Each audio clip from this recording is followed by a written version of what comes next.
पत्रकार के भेष में छिपे ज्यादातर एजेंडा बाजों के मुखौटे उतर गए हैं। कुछ बचे हैं, उनकी भी सच्चाई किसी न किसी तरह से सामने आ रही है।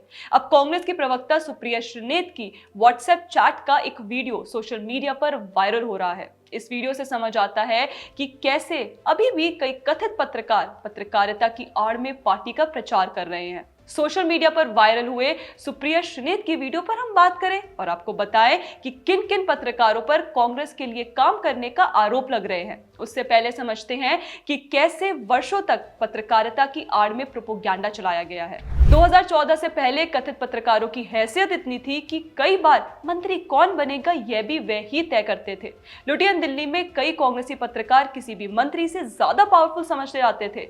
नॉर्थ और साउथ ब्लॉक से लेकर पीएमओ तक उनका प्रभाव दिखाई देता था। कौन सी खबर किस एंगल से चलेगी, कब चलेगी, कितनी चलेगी, यह सब कुछ कांग्रेस के वही पत्रकार तय करते थे। जनता तक पूरा सच कभी नहीं आने दिया जाता था। कांग्रेसी पत्रकारों और लेफ्ट का यह इकोसिस्टम इतना मजबूत था कि वर्षों तक लोगों को प्रोपेगेंडा के दम पर भ्रम में बनाए रखा गया। 2014 के बाद इसमें बदलाव आया। इसके पीछे दो बड़े कारण थे। पहला यह कि 2014 तक सोशल मीडिया पावरफुल बन गया था। दूसरा यह कि 2014 में यूपीए की सत्ता जाते ही कांग्रेस के दरबारी पत्रकार साइडलाइन हो गए या फिर कर दिए गए।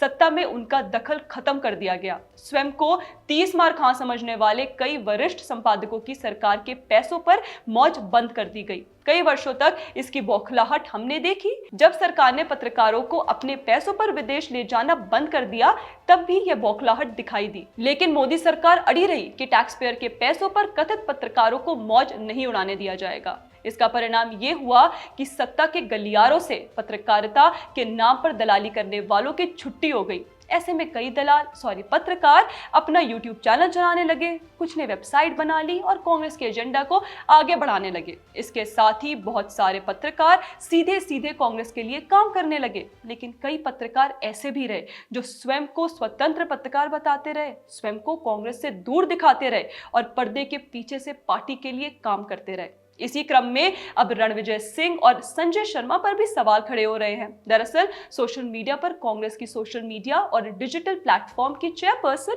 और प्रवक्ता सुप्रिया श्रीनेत की व्हाट्सएप चैट का वीडियो वायरल हो रहा है। वीडियो अगर ध्यान से देखें तो उसमें सुप्रिया श्रीनेत के व्हाट्सएप पर दो कथित पत्रकारों के नाम दिखाई देते हैं। पहला नाम है रणविजय सिंह का, जो स्वयं को पत्रकार बताते हैं। दूसरा नाम है संजय शर्मा का, जो 4PM नाम से कई यूट्यूब चैनल चलाते हैं। वीडियो की सत्यता की पुष्टि हम नहीं करते, लेकिन अगर यह वीडियो सही है, सत्य है, तो कई सवाल खड़े होते हैं। सवाल है कि रणविजय सिंह को कांग्रेस की सोशल मीडिया हेड इंफोग्राफिक्स क्यों भेज रही है? क्या रणविजय सिंह कांग्रेस की आईटी सेल में काम करते हैं? क्या रणविजय सुप्रिया श्रीनेत के अंडर में काम करते हैं? क्या रणविजय कांग्रेस के लिए काम करते हैं? क्या इसलिए इंफोग्राफिक्स सुप्रिया श्रीनेत ने उन्हें भेजे हैं? अगर रणविजय सुप्रिया श्रीनेत के लिए काम करते हैं, फिर वे स्वयं को पत्रकार क्यों बताते हैं? जनता को पत्रकारिता के नाम पर ठगते क्यों हैं? क्यों वे सार्वजनिक तौर पर यह घोषणा नहीं कर देते कि वे कांग्रेस के लिए काम करते हैं? इसमें कोई अपराध नहीं है। अपराध तो ये है कि आप पत्रकार के रूप में स्वयं को दिखाते हैं और एक राजनीतिक दल के लिए काम करते हैं।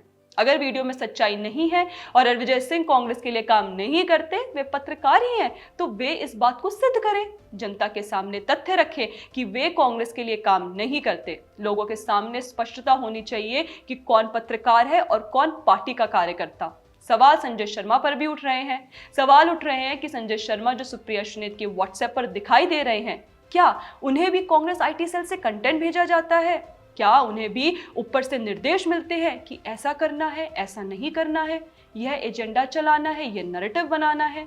याद रखिए, ये सिर्फ सवाल हैं। ये सवाल वायरल हो रही वीडियो के आधार पर उठ रहे हैं। यह भी याद रखिए कि वीडियो की सत्यता की पुष्टि द पैम्फलेट नहीं करता है। वीडियो सही है या नहीं है, ये तो जांच का विषय है। लेकिन इन सवालों पर रणविजय और संजय शर्मा जैसे कथित पत्रकारों को स्पष्टता जरूर देनी चाहिए। यह गंभीर इसलिए हो जाता है क्योंकि पिछले कुछ समय से लगातार मोदी विरोधी यूट्यूबर्स की कथित पत्रकारिता पर सवाल खड़े हुए हैं। लगातार ये यूट्यूबर जनता के सामने एक्सपोज हुए हैं। रवीश कुमार हो, अजीत अंजुम हो, अरफा खानुम शेरवानी हो या फिर वामपंथी एजेंडाबाज हो, इन सभी के कंटेंट को अगर आप ऑब्जर्व करेंगे तो इसमें भी एक पैटर्न दिखाई देता है। जैसे आम आदमी पार्टी ने शीश महल के बचाव में प्रधानमंत्री आवास को राजमहल बताया, तो रवीश कुमार ने इसी पर वीडियो बनाया, अजीत अंजुम ने भी इसी विषय पर वीडियो बनाया, जबकि ऐसी कोई रिपोर्ट मीडिया में नहीं है।